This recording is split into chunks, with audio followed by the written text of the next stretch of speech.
और नरेंद्र मोदी जो है उनको ऐसे नहीं करना चाहिए, उनको इनको नहीं बुलाना चाहिए था। ठीक है, आप पहले उनसे तेल ले रहे हो, सारा कुछ कर रहे हो, but this is not acceptable.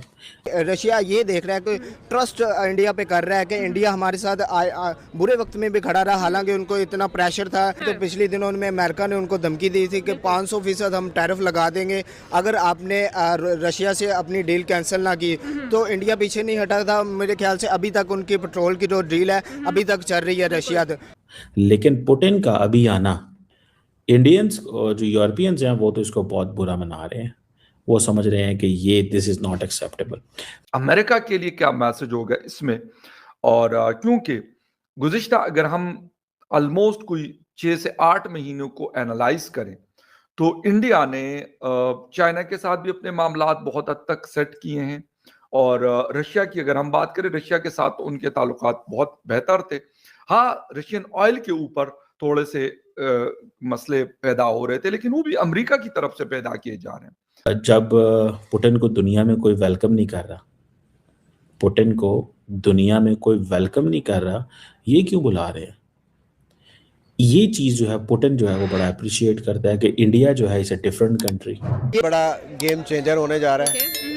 100,000 billion dollar जो है ना, आप जो फिगर बता रही हैं। अब इंडिया की मार्केट और उसका मार्केट कैप देखना ठीक है। अब प्यूटन के लिए मेजरली ये है कि how he can do better for his country by doing trade with India. जिस तरह पाकिस्तान और इंडिया की जो है वो ट्रेड में जिस तरह इंडिया को या पाकिस्तान को बेनिफिट मिल सकते हैं ना, तो वही बेनिफिट इंडिया जो है वो जाके रशिया से ले रहा है। और रशिया जो है वो इतना बड़ा जो है वो एक जो है वो एटॉमिक पावर है और इतना बड़ा जो है वो उसके जीडीपी है। तो मेरे ख्याल से एक मुल्क के लिए इससे बड़ी अचीवमेंट क्या हो सकती है? रशिया प्लान कर रहा है कि वो स्पेशल एंड प्रिविलेज जो स्ट्रेटेजिक पार्टनरशिप है इंडिया एंड रशिया की, उसको मजीद स्ट्रेंथन करे। और फोकस किसके ऊपर होगा? डिफेंस के ऊपर, ऑयल के ऊपर, वेपन्स के ऊपर, एक ब्रॉडर कोऑपरेशन जो होता है उसके हवाले से।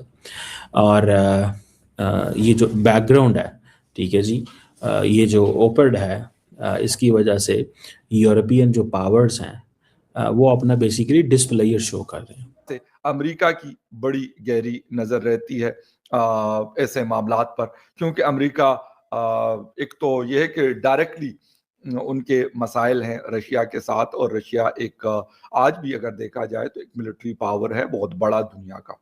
दोस्तों, आज दुनिया में सबसे बड़ा सवाल यही है, जब पुतिन भारत पहुंचे तो आधी दुनिया अचानक खामोश क्यों हो गई? कोई तीखी बयानबाजी नहीं, कोई बड़े धमकी भरे शब्द नहीं, कोई खुली आलोचना नहीं, बस एक अजीब सी चुप्पी। ये वही दुनिया है जो हर बड़ी राजनीतिक घटना पर तुरंत प्रतिक्रिया देती है, तो फिर इस बार सन्नाटा क्यों? और नरेंद्र मोदी जो है उनको ऐसे नहीं करना चाहिए, उनको इनको नहीं बुलाना चाहिए था। ठीक है, आप पहले उनसे तेल ले रहे हो, सारा कुछ कर रहे हो, but this is not acceptable. ये चीज़ एक्सेप्टेबल नहीं है, दैट इज समथिंग। ये एक डिप्लोमेटिक इवेंट है और रशिया प्लान कर रहा है कि वो स्पेशल एंड प्रिविलेज जो स्ट्रेटेजिक पार्टनरशिप है इंडिया एंड रशिया की, उसको मजीद स्ट्रेंथन करे। और फोकस किसके ऊपर होगा? डिफेंस के ऊपर, ऑयल के ऊपर, वेपन्स के ऊपर, एक ब्रॉडर कोऑपरेशन जो होता है उसके हवाले से। और ये जो बैकग्राउंड है, ठीक है जी, ये जो ओपर्ड है, इसकी वजह से यूरोपियन जो पावर्स हैं वो अपना बेसिकली डिस्प्लेयर शो कर रहे हैं कि यार ये क्या इन्होंने किया, ये क्यों इस तरह किया। तो ये एक बेसिकली, अब इंडियंस क्या कहते हैं? इंडियंस कहते हैं इन्होंने हमारी इंसल्ट कर दी है। मैं देख रहा था इंडिया का रिएक्शन आया है इसके ऊपर, ठीक है जी। उन्होंने कहा कि पहली बात तो ये है कि रशिया, इंडिया, चाइना का जो रिक का जो वो है वो कुछ भी नहीं है। पुतिन जो है उसका जो इंडिया के विजिट में ऐसी कोई चीज़ नहीं है, ठीक है जी। दूसरी चीज़ ये है कि वो कहते हैं जी कि यूरोपियंस, इंडियंस कहते हैं जी कि we have taken stock of the situation, हमने चीज़ों को थोड़ा देखा है और हमने इसको समझा है कि ये क्यों कर रहे हैं, कैसे कर रहे हैं, इनका करना बनता नहीं है।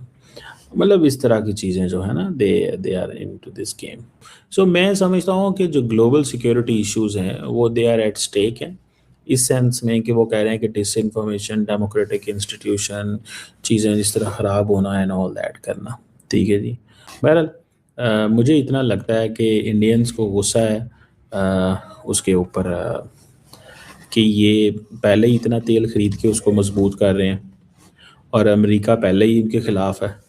तो ठीक है, अमेरिकन हमारे साथ हैं तो बस ठीक है, ऐसे तो ऐसी थी।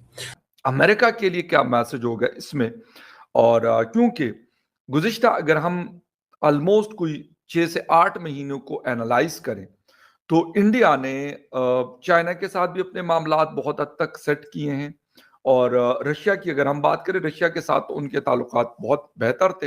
हाँ, रशियन ऑयल के ऊपर थोड़े से मसले पैदा हो रहे थे, लेकिन वो भी अमेरिका की तरफ से पैदा किए जा रहे हैं, ना कि इंडिया की तरफ से कि भाई आप ये वाला जो रशियन ऑयल है आप नहीं खरीदेंगे। और उसकी वजह से इस वक्त अगर हम देखें तो 25 की बजाय 50% का जो टैरिफ है इंडिया उसका सामना कर रहा है, और काफी महीने अब हो गए कि ये सिलसिला चला हुआ है। अब 2 या 2.5 महीने से ये सिलसिला चल रहा है और वो उसको फेस कर रहे हैं। लेकिन इस दौरान प्राइम मिनिस्टर ऑफ इंडिया ने एक भी ऐसी जगह पर वो नहीं गए जहां पर डोनाल्ड ट्रंप मौजूद होते हैं। हमने अभी देखा साउथ अफ्रीका में वो नहीं थे तो वो चले गए थे।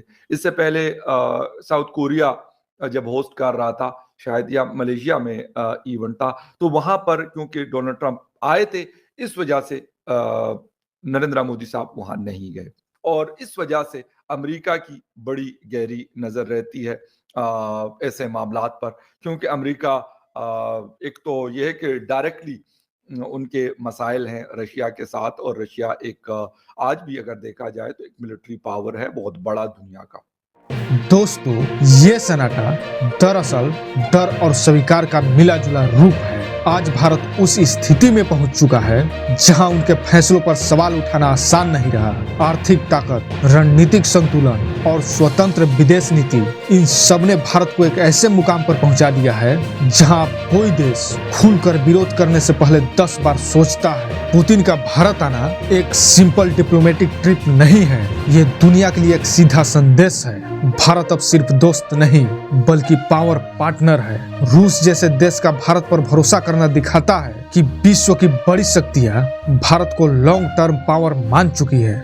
दोस्तों, बाहर भले ही बयान शांत हो लेकिन अंदर ही अंदर बेचैनी साफ है। कुछ देशों की मीडिया में सवाल उठ रहे हैं कि आज भारत अब नेचुरल नहीं रहा, क्या भारत अपनी अलग ब्लॉक बना रहा है। ये सवाल इस बात के संकेत हैं कि भारत का राइजिंग इन्फ्लुएंस कुछ ताकतवर देशों को अनकंफर्टेबल कर रहा है। इस विजिट के बाद भारत के साथ व्यापार, निवेश और तकनीकी सहयोग को लेकर नई संभावनाएं खुली नजर आ रही है। संदेश साफ है, जो भारत से जुड़ेगा उसे भविष्य से जुड़ने का मौका मिलेगा।